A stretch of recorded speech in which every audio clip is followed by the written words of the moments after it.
Blob storage now supports the SSH file transfer protocol, SFTP, and this support lets you securely connect to blob storage via an SFTP endpoint, ostensibly allowing you to use SFTP for file access, file transfer, and file management. In this video, we'll be going over how to set that up in your environment. Before we get started, there's a couple of things to note related to using this SFTP support that's in blob storage. Firstly, there's a component of data lake that's built into it, and we'll talk about that a little bit later when we get into enabling this feature. Secondly, most importantly, it obviously uses blob storage and not file store. Thirdly, it targets specific containers, so it's tied to a given container. You're SFTPing into that container so that you can save files to it and read files from it.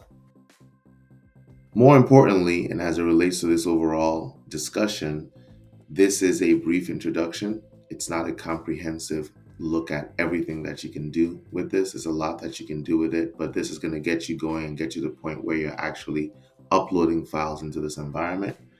Finally, there are many other ways to do this. It's not just tied to using Blob Store and the SFTP that's built into that capability. Um, you can also use a VM. There's tools like NetApp that provide that capability to you. There's a lot of different ways that you can get files into your environment using SFTP. So keep that in mind as you build your overall cloud solution. Another thing to note is that there is a cost of about 30 cents per hour at the time of this video associated with having SFTP enabled in your environment. So keep that in mind as you build your overall solution that is leveraging um, this feature. And if you're following along in your cloud environment and testing this out, be sure to disable this once we're done with this tutorial, so that you don't end up eating the costs of 30 cents every single hour. So now that we have that all set, let's go ahead and let's enable SFTP in your environment. And how we're going to do this is I'm going to actually walk through the steps, first of all, the things that we're going to do. Then after I walk through the steps, we'll actually flip over to the cloud environment, my portal, and we'll actually enable all those steps using everything we talked about. So the first thing we're going to be doing is we're going to be removing all retention policies, and we'll show you how to do that. Next, we're going to basically upgrade to Data Lake Gen 2. So as mentioned, it leverages Data Lake in some capacity. There's a bunch of steps you need to follow for doing that. So we'll do that. After that's done, we're going to essentially refresh the pane to ensure that the SFTP option is showing in settings. When you first sign in, when you first go to your storage account, you're not going to see that. So once we do this, it's going to actually now start showing up so we can select it. And then we're going to go into that. We're going to create local users. We're going to select the container that this is tied to. And as you can see, there's a format to the manner in which users are created. We only have to supply the username. The rest is concatenated. But this just tells you that that's the format that needs to be followed. And then once everything is created, we would then enable the local users and enable SFTP. You'll Don't quote me on this, and obviously check and verify for yourself. But essentially, as long as SFTP is not enabled, you should be fine and not be incurring that cost. So that little feature, that button allows you to turn it on and turn it off. So when you know that if you're not doing large transaction loads, then when you know that someone is going to be SFTPing something to you, you turn it on. And once you've received the file, you turn it off.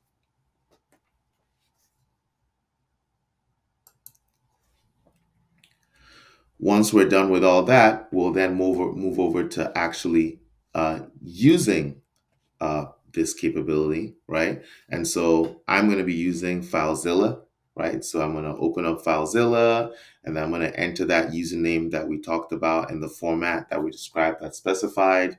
I'm going to also enter in the host name, which should be the Azure storage host name.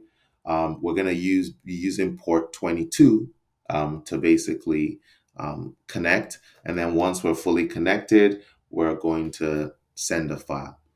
That's basically it. You've got SFTP enabled and you're sending files and pulling files down using that capability.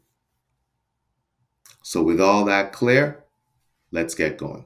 So I've got my portal site open now, and let's go ahead and let's get started with the first step.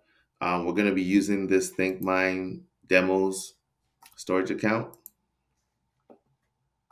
And the first thing that we're going to need to do is remove all the data protection. So we go in here and we're going to disable soft delete for containers, ensure all those are deleted. Then we're going to save that. Now, when we go over the settings, you see this thing that says Data Lake Gen 2 upgrade. Click on that, and then we'll follow the steps. So we go in here, and first of all, we review changes, agree, and we start the validation.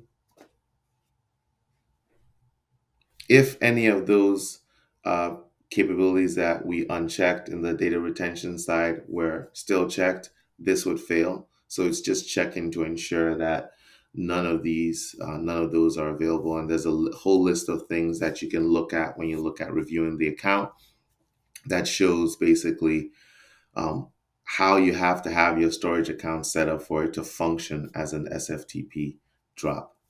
Okay, so that's done. And now the final step of configuring Data Lake is that we basically start the upgrade. Okay, it looks like the upgrade was successful. And you'll notice here that I still can't see what I'm looking for, which is the SFTP settings. So I'm just gonna click out home and click back in. Let's try refreshing that.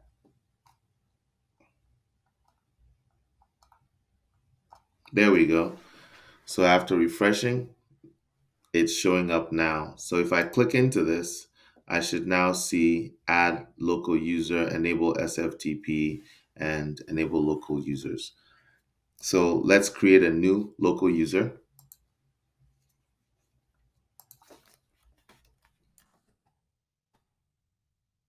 We'll just call it intake, and we'll give him a password. The passwords are automatically generated, and they will only appear once. And then you have to copy it and place it somewhere, and then you won't there's no way to retrieve that password. And if you lose that password, you have to regenerate it again. Then there's also the ability to use an SSH key pair, which we won't be doing as part of this. Next, we select the container. So notice I don't have any containers here, so let's go ahead and let's create a new container. We'll call it test container.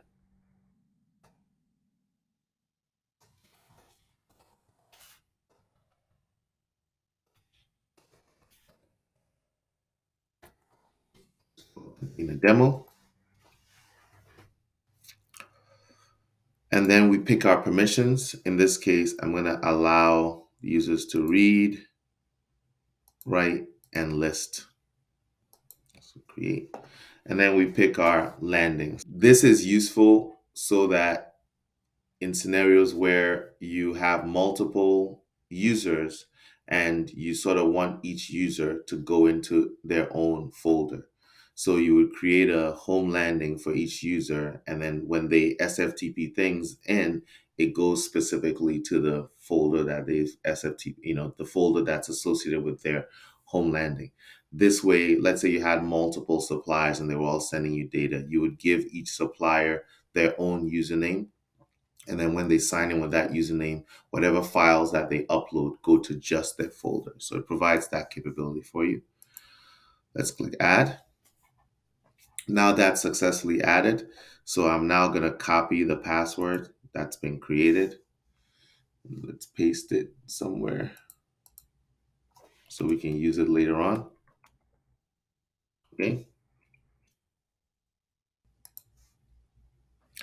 And if you look here, you can now see that that there's you can regenerate, and obviously there's no home directory configured. And here's the username, which takes the format.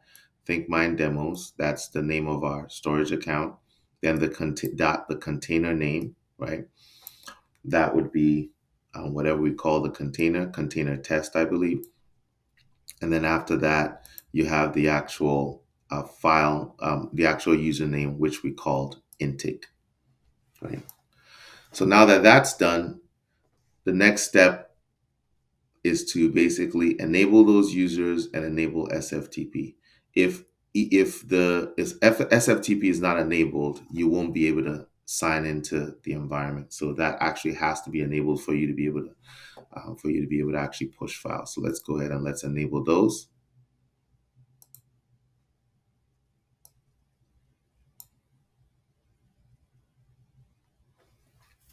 and we're all set. So the next thing we need to do is now actually use this. And I'm going to be using FileZilla, which I have open. We already know the port is 22. The host name we can get by looking at the endpoints inside of Azure storage. So we go to the blob service, and here's the endpoint. Think Mind Demos, thinkminddemos.blob.windows.net, that whole guy. So we put that in here. And then for the username, we already discussed that. The username is going to take the form. Let me open up a notepad here.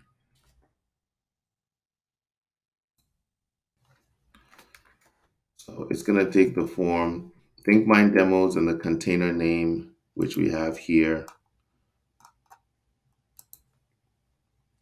container demo. Okay. So that is the container name. And then the username is actually intake, right? So this part is, works for for SFTP products where you combine both of them and it pulls out the host name. In this case, we don't need that because we're using FileZilla, so we actually only need the username. So let's go over here to FileZilla, and we'll put that as a username. And then the password we copied from that environment. So I'm going to just take that from where I got it. I'm going to paste it here. Now I'm going to click connect. I'm not going to always trust this host. And voila, we now have an empty directory. That's the directory that that Azure Storage is using. So if I go over here, this container, that's that directory. So I'm now going to do a side by side. Okay. And let's add a file to it. So I'll add idea by just double clicking it. That's being copied over, and that's there now. Now if I go over to the Azure storage and I refresh it, you'll see idea shows up. We can try another one. Let's try poem. And then if I refresh it, you'll see poem showing up there. And that's basically it. In this video, we enabled SFTP for blob storage.